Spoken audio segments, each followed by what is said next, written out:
창세전 택하심이 주는 위로, 창세전 택하심이 주는 위로라는 제목으로 오늘 수요일에 말씀 나누겠습니다. 도르투신조 강의 두 번째 시간으로 오늘 말씀합니다. 교리적 내용이라 좀 어려울 수 있는데요. 지난 시간에 우리가 도르투신조 첫째 교리 1에서 5항까지 보았습니다. 하나도 기억이 안 나실 겁니다.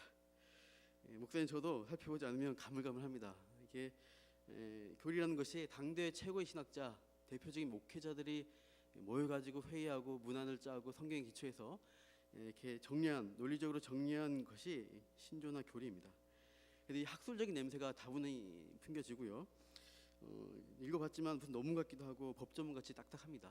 그러나 이 모든 문구들이 아주 세밀하게 정리된 성경에 근거한 내용들입니다.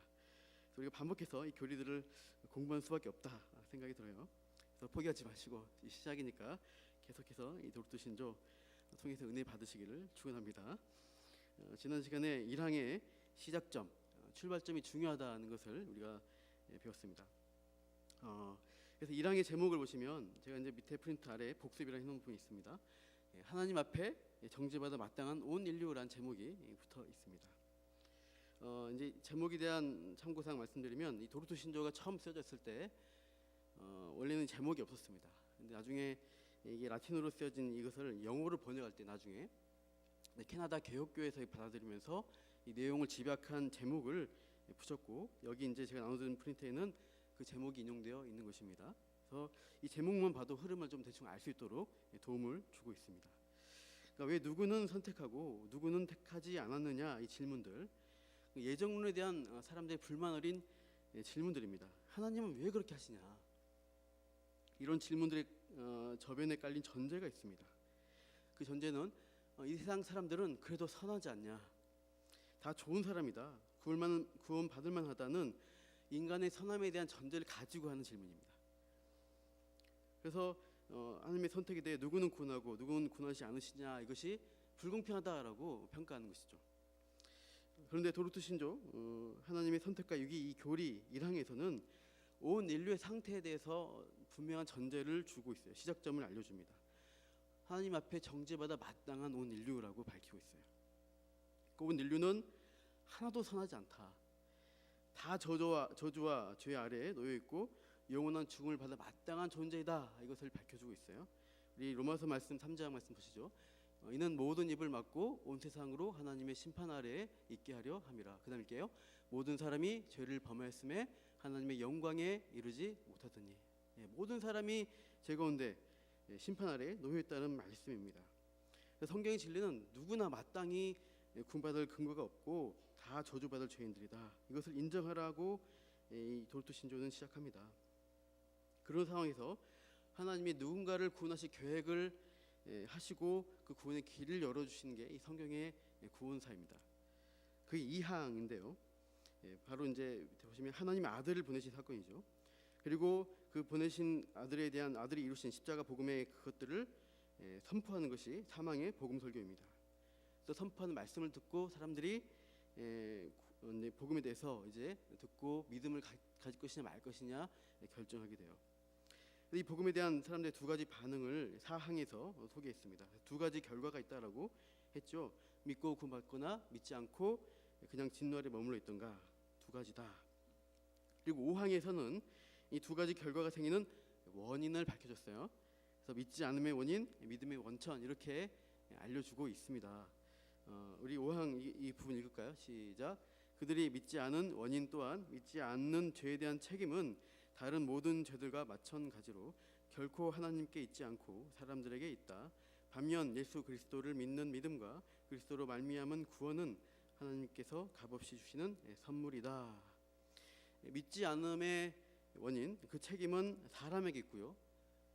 그러니까 믿지 않는 건 사람이 있고, 반면에 믿음을 갖게 된 경우 그 원인은 하나님께 있다는 설명입니다.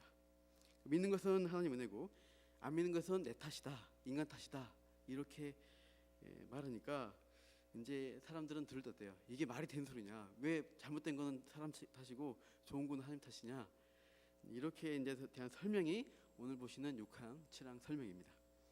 6항에 보시면 하나님의 영원한 작정, 7항은 선택의 정의에 대한 아주 긴 장황한 내용들이 있습니다.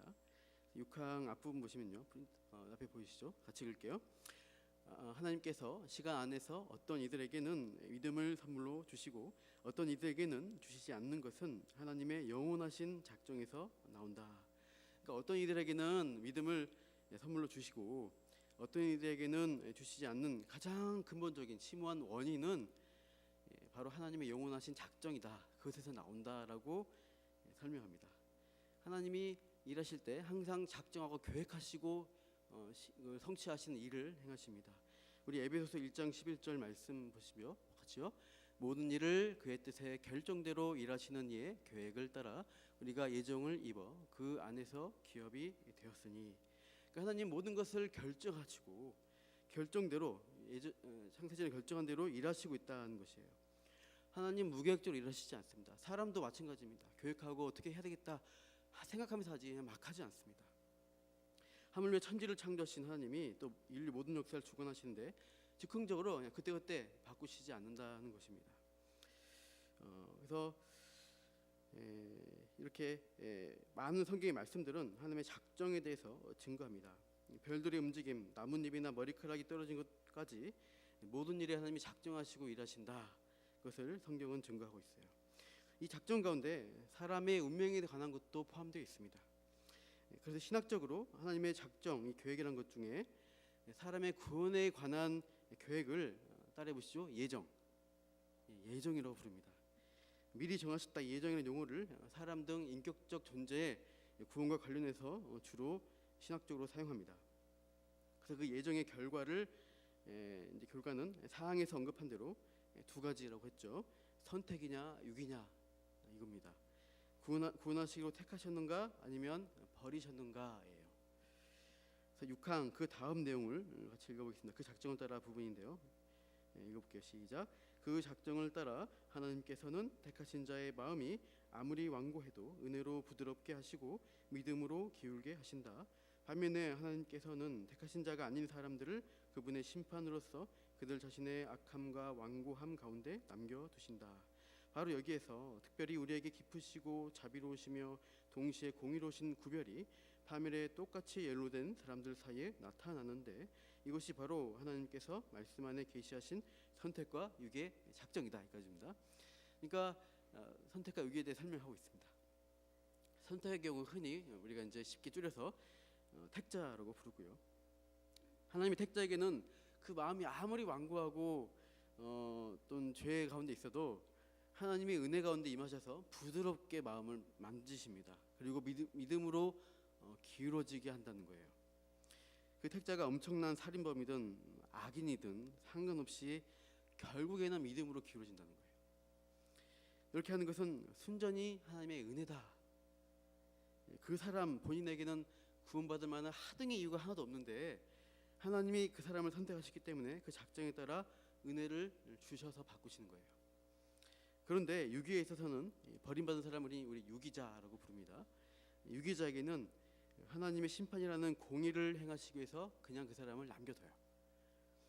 유기된 자들에게는 하나님의 은혜가 역사하지 않고 그냥 원래 그 죄인이 받아야 할 마땅한 심판을 그 운명 가운데 내버려 두는 거예요. 유기자에 대해서는 그냥 지나쳐 가십니다. 그냥 그대로 둡니다. 그래서 은혜 받지 못한 유기자들은 악함과 완고함 가운데 살아간다고 아까 읽은 부분에 나와 있습니다. 택자에게는 주어진 선택으로서 하나님이 자비를 나타내시고요. 유기자에게는 그냥 지나치심으로써 하나님의 공의를 나타내시는 것입니다. 그렇게 하신 것이 인간에 대한 예정, 선택과 유기 두 가지라고 말씀해요. 예정에는 선택과 유기 두 가지가 있는 것이죠. 제가 프린트물에 2번에 1 방가로 1, 2 했습니다. 지금 보시면서 빈칸들 채우시면 돼요. 계획을 가지고 하나님 모든 일에 대해 계획하시고 일하시는 게 작정입니다. 그리고 그 작정이 인간의 운명에 대한 것은 예정이라고 되어 있는데 예정은 두 가지, 선택과 유기다. 이렇게 빈칸이 되어 있죠. 그래서 이렇게 택함 받은 자들이 유기될 사람에 대해 더 나은 이유가 있냐라고 또 우리가 질문하게 되면은 아니다 이거예요. 택자와 유기자 사이에 본성상 아무런 차이점이 없어요. 모두 아담의 후손으로 전적으로 타락한 상태로 이 땅에 태어났고 원죄와 자범죄를 죄짓고 살아간 존재들입니다. 이게 우리입니다. 그러니까 본질상 진노의 자녀가 여러분이나 밖에 있는 사람이랑 똑같은 그런 상태예요. 그런데 본성상 아무 차이도 없는 그것에 하나님이 차이를 두셨다는 게 성경의 지금 이 선택교리입니다. 어떤 사람에게는 구원해 주시기 위해서 은혜 베푸시기로 그 사람들에게는 개입하시겠다고 계획하신 거예요. 그래서 택한 받은 자의 마음이 아무리 완고해도 하나님은 한량없는 은혜를 부어주셔서 부드럽게 만드시고 믿음으로 기울게 하는 그 강력한 성령의 역사가 그 사람 가운데 일어나는 것입니다. 그러나 유기자에게는 그런 일이 없어요. 그냥 버려두시고 원래 가야 되는 그 멸망으로 두세요. 원래 그래서 이제 그들이 심판받음으로 공의를 나타내셔요. 그럼 누구에게는 선택하고 누구에게는 유기하는 그 이유가 뭐냐? 하나님 자신만이 아는 이유로 하셨다. 이렇게밖에 설명할 수 없습니다. 그러니까 우리 인간으로서는 하나님의 영원하신 작정, 예정에 대해서 왜 그렇게 하셨는가 그 이유를 이해할 수가 없어요. 우리 에베소서 1장 4절에서 6절 말씀 보여주시죠. 같이 읽겠습니다. 곧 창세전에 그리스도 안에서 우리를 택하사 우리로 그 앞에 거룩하고 흠이 없게 하시려고 뜻대로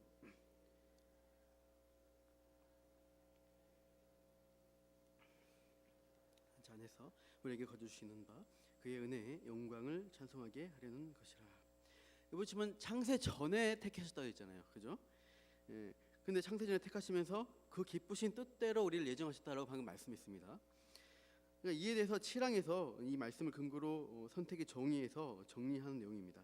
우리 한번 7항 앞부분 읽어볼게요. 시작. 선택은 변하지 않으시는 하나님의 뜻으로 그 뜻에 의하여 하나님께서는 창세 전에 신들의 잘못으로 인하여 원래 흠없는 상태에서 타락해 죄와 멸망에 빠진 모든 인류 가운데서 그분의 주권적인 선하신 기쁘심을 따라 순전히 그분의 은혜에서 본성상 다른 이들보다 나은 것이 없고 좋은 것을 받을 만한 자격이 없으며 다만 다른 이들과 마찬가지로 한 비참에 다 같이 빠져 있었던 확정된 특정한 사람들을 영원 전에 택하신 자들의 중보자와 머리 그리고 구원의 기초로 임명하신 그리스도 안에 있는 구속으로 택하신 것입니다. 말이 좀 길어서 문장이 너무 길어서 어려우시죠? 그러니까 죄와 멸망에 빠진 모든 인류 가운데 다 그런 사람들이에요. 자격이 없어요. 그런데 택자, 선택한 사람이 일부 있는데 그것은 하나님이 순전히 주권으로 그냥 기쁘신 뜻대로 그냥 그 아량 베푸실 수 있는 아량으로 은혜를 주셔요. 그 사람들에게는 그냥 순전히 하나님 뜻이에요. 창세 전에, 영원 전에. 그러니까 특정한 사람들만 예정하신 그 이유를 원인을 우리가 시간 안에 사는 우리가 알 수가 없어요. 신비해요. 그냥 하나님이 영원 전에 계획하신 작정이에요. 그래서 우리가 알려고 한다. 하나님의 어떤 권리를 넘어가려고 하는 월권이죠. 우리가 이해해야 되는 것은 성경에서 우리가 강조하는 것은 우리가 처한 실존을 먼저 파악하라는 거예요. 하나님이 창세전에 했다 이거 생각하려 하지 말고 현재 너희 상태가 어떤 상태인지를 알라고 하는 것입니다. 그러니까 선악을 알게 한 나무의 열매를 먹으면 하나님이 정령 죽으리라 하고 아담에게 명령하셨어요. 그래서 그 명령을 어겼기 때문에 피조물인 인간이 죽음의 형벌을 받는 것은 그 말씀 그대로 된 거기 때문에 마땅합니다. 하지 말라는데 죽는다 했는데 했으니까 죽는 게 정당하죠. 이 전제를 우리가 계속 가지고 가야 됩니다. 근데 어떤 분들은 또 반문을 할 수 있어요. 내가 태어나기도 전에 그 아담이라는 사람이 지은 죄를 왜 내가 지금 와서 책임지냐? 그건 아담의 죄잖아. 태어나기도 전에 나에게 어떤 선택권을 주지 않았는데 왜 내가 아담의 죄값을 치러야 돼? 따질 수 있습니다. 또 이 세상 살아가면서 좀 더 착하게 사는 사람도 보이고 더 악하게 사는 뭐 살인범들, 독재자들 많잖아요. 근데 똑같이 심판받아. 각각 죄에 맞게 벌도 주고 잘한 건 상도 줘야 되지. 왜 다 심판이야? 이런 생각이 들 수가 있어요. 현대 우리가 도덕 법 체계에 직접적 책임이 없거나 또 의도하지 않은 범죄에 대해서는 정상 참작을 합니다. 그래서 형벌을 감경해 주죠. 또 죄질이 좀 나쁘다, 의도적인 범죄, 계획적인 범죄는 죄질이 나쁘다 해서 가중 처벌을 하게 됩니다. 이렇게 하는 이제 현대 법 수준의 공정한 평가를 하나님에 대해서 들이대면은 왜 죄의 경중도 상관없이 똑같이 심판하십니까? 하고 불평할 수가 있다는 거죠. 제가 본문 생각해 보니까 딱 맞는 본문은 아닌데 그 하나님의 일하시는 방법에 대해 방식에 대해 좀 시사하는 말씀이 있어서 우리가 살펴보겠습니다. 우리 성경을 펴보시는데 마태복음 20장을 한번 펴보시기 바래요. 마태복음 20장을 펴보십시오. 신약 마태복음 20장입니다. 1절부터 한번 좀 보시는데, 신약 성경 마태복음 20장 1절에서 먼저 9절의 내용 상황을 보시면, 우리 20장 1절에서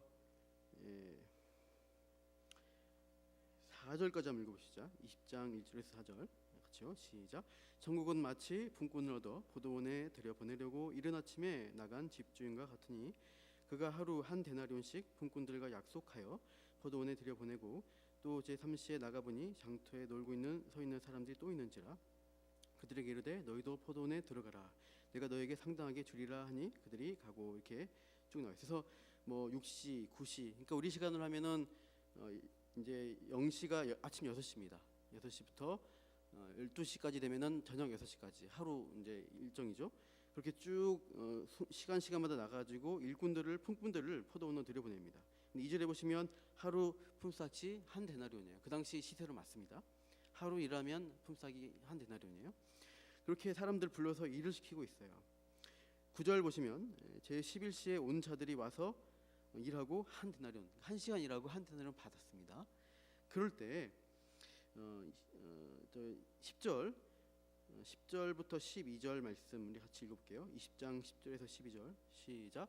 먼저 온 자들이 와서 더 받을 줄 알았더니 그들도 한 데나리온씩 받은지라. 받은 후 집주인을 원망하여 이르되 나중 온 이 사람들은 1시간밖에 일하지 아니하였거늘 그들을 종일 수고하며 더위를 견딘 우리와 같게 하였나이다. 왜 우리를 똑같이 하십니까? 종일 우리가 땀 흘리며 수고했는데 우리의 수고 행위에 대해서는 특별하게 해주셔야지. 이렇게 차별시 이렇게 하면은 안 됩니다 하면서 내 머리띠 두르고 데모하는 거예요. 근데 주인이 뭐라 그래요? 처음에 너희들이 약속한 거는 하루 품삯 한 데나리온 아니었냐? 13절 보세요. 13절 시작. 주인이 그 중에 한 사람에게 대답하여 이르되 친구여, 내가 내게 잘못한 것이 없노라. 내가 나와 한 데나리온의 약속을 하지 아니하였느냐? 약속한 대로 했잖아. 아침 6시부터 와서 수고했다고 약속한 대로 한 데나리온 줬어. 근데 왜 불공평하다고 나한테 비난하냐 이거죠. 그러니까 이들이 비교하는 것은 11시 온 자들, 우리 시간은 5시, 오후 5시 와서 1시간 띵 일하고 한 데나리온 받아가는 그 사람들 보니까 부당하다는 거예요. 그러나 주인의 입장은 뭐냐? 20장 14절 15절 같이요. 내 것이나 가지고 가라. 나중 온 이 사람에게 너와 같이 주는 것은 내 뜻이니라. 내 것을 가지고 내 뜻대로 할 것이 아니냐? 내가 선함으로 네가 악하게 보느냐? 이게 하나님의 선하시고 기뻐하신 뜻이다. 이렇게 이해하시면 어떨까요? 하나님 일하시는 방식은 우리의 효율성과 다릅니다. 그냥 막판 1시간에 일한 사람에게 하루치 품삯 그냥 주는 것은 순전히 주인의 뜻이에요. 주인이 줄 수 있는 권리가 있어요. 내가 주려고 하는데 왜 니들이 시비야? 내가 은혜 베푸겠다는데 너희 왜 무슨 권리로 나한테 그렇게 비난해? 이거예요. 처음부터 약속한 대로 공정하게 행하셨는데 불공평하다고 불평할 이유가 없다는 거죠. 마찬가지입니다. 선악과 명령을 어기면 죽는다고 말씀하셨어요. 그 너희 인간들이 다 죽으면 형벌에 처한 것은 마땅한 거지. 그거 가지고 따지지? 영적으로 죽은 상태, 그래서 영원한 죽음, 지옥의 그 형벌을 받는 것은 마땅하다고 성경은 일관되게 가르치고 있어요. 근데 우리는 아니라고 자꾸 하고 싶은 거예요. 죄인의 특성입니다. 이게 나는 의가 있어, 내가 의를 이룰 수 있어, 이렇게 주장하고 싶은 거예요. 내가 직접 지은 죄가 아니라도 해도 아담 안에서 우리는 전적으로 타락한 상태로 태어났습니다. 그래서 원죄와 자범죄에서 자유로울 수 없이 우리 각자는 죄 지으면서 살아가는 거예요. 본인의 삶을 잘 들여보세요. 마음을 열어보시면 내 안에 뭐가 있는가를 보게 됩니다. 태어나 보니까 성경 말씀이 지적하는 그 죄성들이 계속 샘솟아요. 순간순간마다 안 지은 척하지만 죄에서 자유롭지 못하고 계속 죄가 이렇게 막 지어지고 막 숨어서 죄 짓고 생각으로 죄 짓고 하는 것입니다. 성경 말씀이 지적하는 게 맞냐 안 맞냐 이거를 인정하라 이겁니다. 이 성경 말씀이 가르치는 대로의 우리의 실존, 그 상황을 인정해야 마땅하다. 도르트 신조 첫째 교리 1항은 계속 그 전제를 말씀하고 있어요. 오늘 7항에서도 언급해요. 다시 보시면 7항의 그 부분요. 자신들의 잘못 그 부분요. 시작. 자신들의 잘못으로 인하여 원래의 흠없는 상태에서 타락해 죄와 멸망에 빠진 모든 인류 가운데서 말씀 따라 순전히 그분의 은혜에서 본성상 다른 이들보다 나은 것이 없고 좋은 것을 받을 만한 자격이 없으며 다만 다른 이들과 마찬가지로 한 비참에 다같이 빠져 있었던 것이에요. 선악과 명령 그대로 비참한 처지에 놓여 있습니다. 근데 하나님은 어떻게 해요? 11시에 온 사람들처럼 5시에서 1시간 딱 일하고 그냥 1시간 분량만 주면은 밥도 못 사 먹고 그냥 굶어야 되는 그 사람들에게 은혜 베풀어주고 한 대는 다 주겠다라고 하는 게 주인의 은혜잖아요. 뜻이잖아요.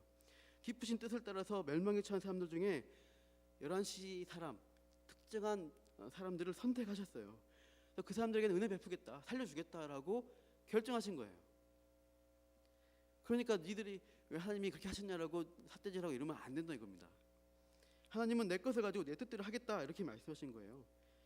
내가 선한데 니들이 날 악하게 보냐라고 책망하시잖아요.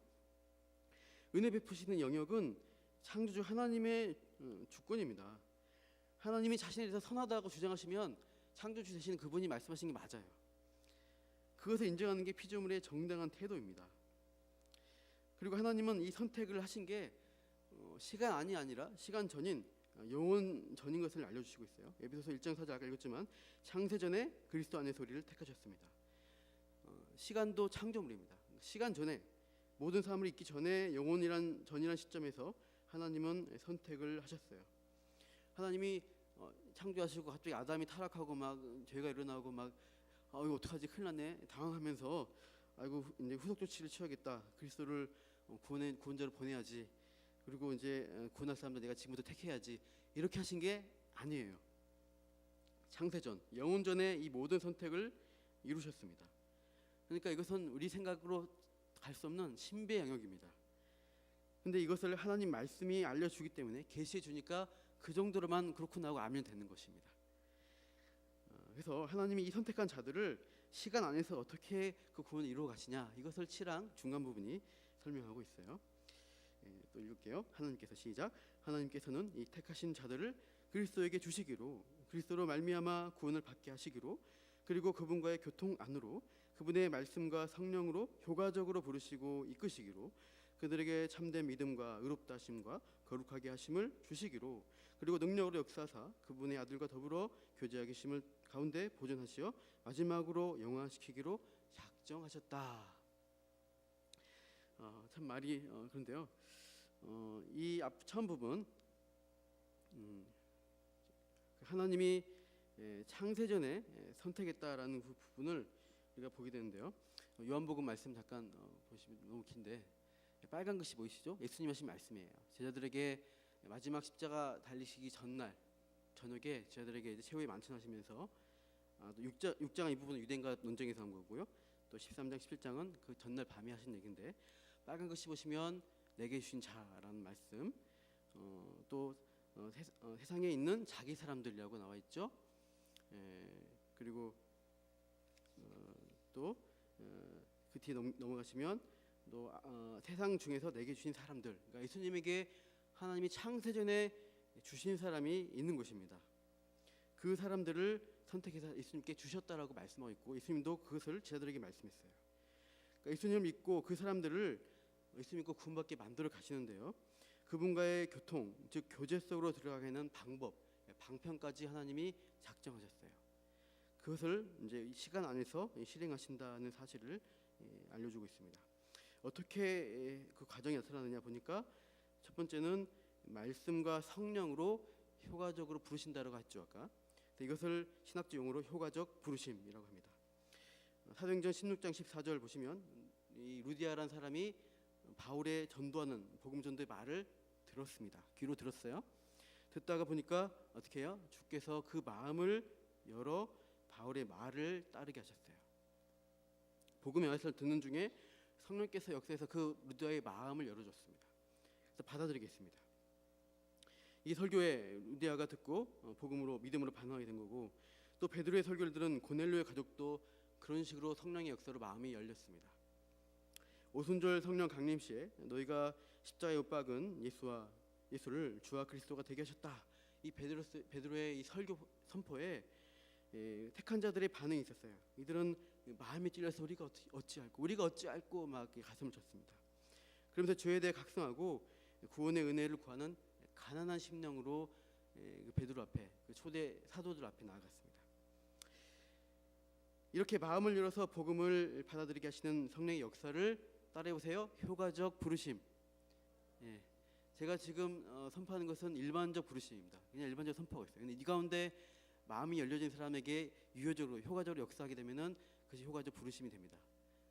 제가 이 복음 선포하는 가운데 일어나요. 이게 효과적 부르심. 복음의 말씀 듣는 가운데 내가 막 변화되겠다가 아니라 성령께서 마음을 움직여 주세요.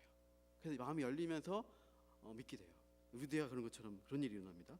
그러니까 하나님의 주권, 성령의 주권으로 일어납니다. 이 마음이 움직이는 일이 행동으로 나타난다. 이렇게 되면은 이게 회개하고 참된 믿음으로 반응하는 것입니다. 내가 참 죽을 죄인이다. 저주와 비참 가운데 있구나. 이것을 인정하게 돼요. 그래서 구원의 은혜를 구하면서 나에게는 구원이 없습니다. 살려주세요라고 갈구하는 마음, 은혜를 갈구하는 자가 돼요. 구원자신 예수 그리스도만을 바라보는 참된 믿음으로 반응하는 것이 행동입니다. 이런 자들에게 성경은 하나님의 의가 주어진다라고 선포합니다. 로마서 3장 말씀 쭉 있는데요. 보시면 21절, 22절 보면 하나님의 의가 나타났다. 22절에 하나님의 은이 차별 없이 임한다라고 하면서 우리 23절, 24절 뒤에 같이 읽을게요. 시작. 모든 사람이 죄를 범하였음에 하나님의 영광에 이르지 못하더니 그리스도 예수 안에 있는 성령으로 말미암아 하나님의 은혜로 값없이 의롭다 하심을 얻은 자 되었느니라. 값없이 의롭다 하심을 칭의, 이게 칭의예요. 의롭다 칭해 주는 거예요. 그것이 그 믿는 자에게 그 하나님의 의라는 것이 주어집니다. 하나님이 인정해 줘요. 그냥 그것을 칭의라고 합니다. 그리고 이제 그 다음에 이 신자가 된 참된 신자가 된 사람은 평생 거룩을 추구하는 성화의 삶을 살아간다는 것이죠. 이 성화가 항상 죄와 싸워서 이긴다 이게 아니라 죄 문제로 갈등하고 고민하고 넘어져도 또 어떻게 회개하고 성령의 은혜를 구하면서 막 거룩하려고 애를 쓰는 상태입니다. 그 성화를 추구한 삶이 성화라고 할 수 있어요. 그리고 이제 마지막에 성도에게 주어지는 것은 뭐냐? 아까 읽은 대로 영화라고 되어 있습니다. 죽으면 즉시 완전 성화 상태, 영화의 단계로 들어갑니다. 이런 일련의 과정을 구원의 서정, 구원의 과정이라고 합니다. 이게 이제 시간선으로 나타나는 게 아니고요, 사실 논리적 순서입니다. 그러니까 효과적 부르심, 회개와 믿음, 칭의가 시간 순서대로 이러는 게 아닙니다. 날 수도 있고 안 날 수도 있는데요. 한 번에 그냥 쑥 날 수도 있고요, 또 차이를 두고 날 수도 있어요. 말씀을 듣고 나서 한참 뒤에 회심할 수도 있습니다. 한참 뒤에 감동이 올 수 있어요. 그러니까 이게 어느 사람 각각 다르기 때문에 이렇다라고 딱 정리가 안 됩니다. 하여튼 부르심, 그다음에 믿음, 회개와 믿음, 칭의 이렇게 이제 있고, 이제 칭의 다음에 성화라는 것은 순서대로 좀 나오는 것 같아요. 시간적으로 칭의 다음에 성화, 그다음에 이제 영화, 죽은 후에 나타나는 그런 것은 시간적 순서입니다. 아무튼 이 용어들이 상당히 어렵습니다. 근데 이 요지는 뭐냐면 이 구원의 과정들이 이 과정들을 통해서 하나님이 택자들을 구원해 가셔요. 그러니까 하나님이 택하신 자는 어떻게든 구원할 테니까 아무렇게나 살아도 구원받고, 유기된 자, 버려진 자는 어떻게든 구원 안 될 거니까 아무리 노력해도 안 되니까 그냥 어쩔 수가 없어, 그냥 운명론으로 그냥 받아들여야 돼, 이러고 가만히 있으면 된다는 게 아니에요. 하나님의 선택은 영원 전입니다. 근데 인간의 시간 안에서 일어난 일들은 이런 구원의 과정이 일어난다는 거예요. 택한 자에게는요. 인간의 시점에서는 누가 택함 받았냐 모릅니다. 저 사람이 택함 받았다, 저 사람은 버려졌다, 어떤 행위와 근거로 판단하면 안 돼요. 선택의 이유가 사람에게 없습니다. 우리 시대 가장 악독한 악인이 누굽니까? 어떻게 보면 지금도 많은 순교자를 낳고 있는 저 북쪽에 독재자 김정은일 수 있고요. 또 우리 역사 가운데 히틀러나 스탈린 같이 수십만의 사람들 죽였던 그런 사람들도 모르는 겁니다. 하나님이 택하셨으면 구원 받는 거예요. 회개하게 하시는 거예요. 므낫세 왕 얼마나 악독하게 했습니까? 40년 동안. 그다음 막판에 회개하고 구원 받아요. 여러분 성경 보십시오. 스데반 집사를 죽이는 일을 한 회심하기 전에 바울, 다메섹까지 쳐들어가서 성도들 모조리 잡아 죽이겠다 이러면서 혈안이 되어 있는 그 사람 볼 때 그 시점에서 저 바울이 복음 전도자 되리라고 누가 상상했겠습니까?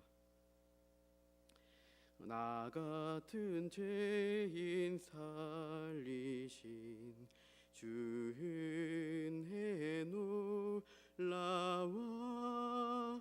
이 찬양시를 이제 작사하신 분이 존 뉴턴 목사님인데 영국의 18세기 노예 무역선의 선장이었어요. 그래서 몇시 노예 이렇게 잡아다가 팔아가지고 돈 버는 그런 일에 막 악랄하게 노예를 잡아 파는 일에 집착하던 사람이 회심해가지고 목사가 된 거예요.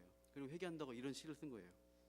누가 그 노예선 이렇게 할 때 이 사람이 회개하고 이렇게 되겠다고 생각했겠습니까? 하나님은 지금도 좀 우리가 볼 땐 덜해 보이는 악인이든 더 악해 보이는 훨씬 악랄한 죄인이든 간에 모릅니다. 그들의 인생이라는 시간 가운데서 하나님만 아시는 택자들, 그들 가운데 그들을 위해서 일하셔서 결국은 그들을 구원해 내세요. 근데 언제인지 몰라요. 시간 가운데서 하나님의 때에 일하세요. 그 구원의 일을 하는 도구가 교회이고 우리 성도입니다. 복음의 말씀을 전파하는 일을 통해 성도의 교제를 통해 그 구원의 과정인 그 상호작용이 지금도 우리 가운데 또 우리 바깥에 일어나고 있어요. 그러므로 성도 여러분, 우리가 먼저 질문해야 할 것은 제가 선택받았나요? 제가 선택받았나요? 이 질문하지 마시고 선택받았는지 안 받았는지 아무도 모릅니다. 유일하게 아시는 그 하나님이 이 선택받았어라고 안 알려주세요. 이러면 이제 천기누설이죠. 다만 우리에게 알려주시는 건 뭐냐면 내가 예수를 믿는가, 내가 그리스도를 믿는가 이 질문하면 돼요. 내가 아까 우리 프린트물에 있죠. 내가 선택받았나요? 질문이 아니라 뭐예요? 내가 그리스도를 믿는가 이 질문을 하고 답할 수 있게는 하시는 거예요.